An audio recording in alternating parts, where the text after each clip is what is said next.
उसके अंदर देश प्रेम की भावना जगे। जब ये काम चलता रहा, होता रहा, तो बहुत सारे लोगों ने बोला कि डॉक्टर हेडगेवार जी पागल हो गए हैं। ये डॉक्टर है, इतनी बड़ी डिग्री, इतनी बड़ी उपाधि लेकर के और हिंदू समाज का संगठन करने जा रहे हैं। हेडगवार यानी हेडगेवार को हेडगवार बोलने लगे लोग।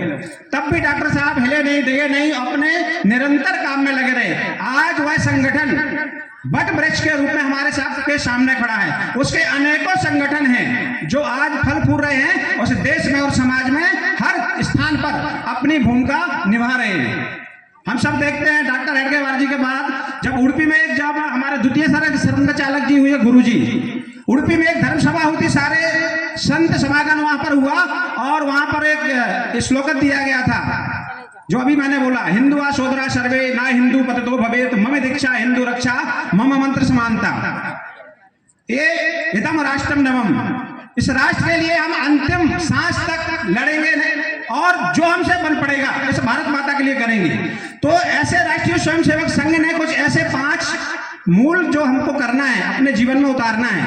पंच परिवर्तन हमारे अंदर है क्या? परिवार कुटुंब प्रबोधन।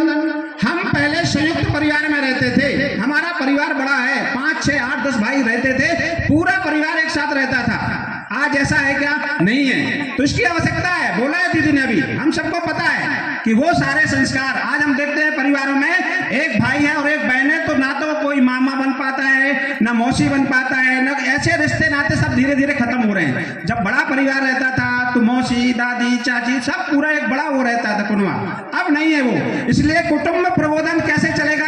तो 5-6 चीजें हमें ध्यान देना है। हमारा भोजन कैसा है, हमारा भ्रमण हम कौन से स्थान पर करते हैं, हमारा वेशभूषा कैसा है, हमारी भाषा कैसी है।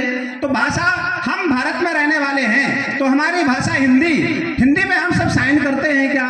हिंदी भाषा को हम महत्व देते हैं क्या? ये होता है क्या? हम भजन करते हैं क्या घर में? हमारा भ्रमण कौन से स्थान पर होता है? धार्मिक स्थान पर होता है, फिल्मी जगत के स्थानों पर हम ताजमहल देखने जाते हैं क्या? ये छोटी छोटी चीजें हम जब ध्यान देंगे तो कुटुंब में प्रबोधन का मूल यह है कि हम सब देखते हैं जब परिवार में भोजन करते हैं ना, तो आज परिवार में मैंने देखा है कि 2 या 3 या 4 सदस्य अधिक से अधिक।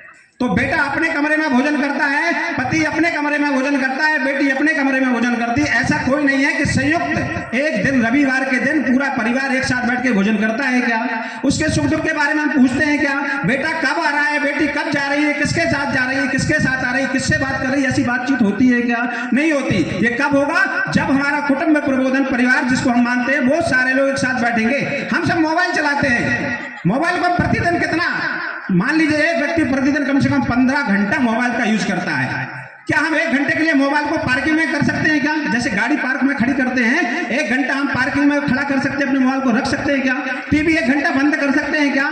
जब हम भोजन करेंगे तो सबके मोबाइल एक अलमारी में रख दीजिए, टीवी बंद कर दीजिए और एक साथ बैठ के पूरा परिवार भोजन करें। फिर बच्चा अपने अंदर क्या चल रहा है, उसके अंदर माँ उसको समय दे पा रही है क्या? बेटा और पिता उसको, बेटी को समय दे पा रहा है कि नहीं दे पा रहा है? इसलिए वो विसंगतियां आती हैं और परिवार टूट जाते हैं, बेटियां हमारे हाथ से छूट जाती हैं, बेटे हमारे हाथ से छूट जाते हैं। जो संस्कृति सनातन और जो हम रीति रिवाज की बात करते हैं वो सारा धीरे धीरे समाप्ति की ओर जा रहा है। तो हमें कुटुंब प्रबोधन अति आवश्यक है। दूसरा हम देखते हैं, इसके बाद आता है पर्यावरण। हम सब देखते हैं पर्यावरण को लेकर के सवेरे से शाम तक हम सब लोग कितनी पन्नियां यूज करते हैं। हर घर में अगर मोटा मोटा हिसाब लगाया जाए तो 10 पन्नी प्रत्येक घर में सवेरे से शाम तक आती है। क्या हम संकल्प ले सकते हैं क्या? जब हम अपने भाई को बोले, जब हम अपने पति को बोले, XYZ किसी को बोलते हैं कि सब्जी लेके आना या कोई सामग्री घर में लेके आना, तो घर से एक थैला भी देना, ये थैला लेके जाइए और इसमें सारी सामग्री लेके आइए, पन्नी घर में नहीं आना। अभी बोला ना संत जी ने, गाय की रक्षा करना, तो गाय की रक्षा तब होगी जब पन्नी मुक्त हमारा भारत होगा, पन्नी मुक्त हमारा नगर होगा। तो वो पन्नी गाय नहीं खाएगी और जो पन्नी जहां पड़ी रहती है वहां कुछ नहीं उगता, वहां कुछ नहीं होता। इसलिए हमें ध्यान देने की आवश्यकता है। गाय की रक्षा होगी, पर्यावरण की रक्षा होगी, इसलिए हमें वृक्षारोपण, हम अपनी शादी की सालगिरह में वृक्षारोपण करें, जन्मदिन में एक वृक्ष लगाएं, बच्चों को प्रेरित करें सारी चीजों के लिए। जब भोपाल में गैस कांड हुआ था उस समय हम सबको पता है, तो नीम का पेड़ एक था जो बचा था, बाकी सारे पेड़ वहां पर सूख गए थे। इसलिए कौन सा पौधा लगाना है, कहां लगाना है, कैसे लगाना, इसका भी विशेष चयन करना। 100 का बोध है क्या?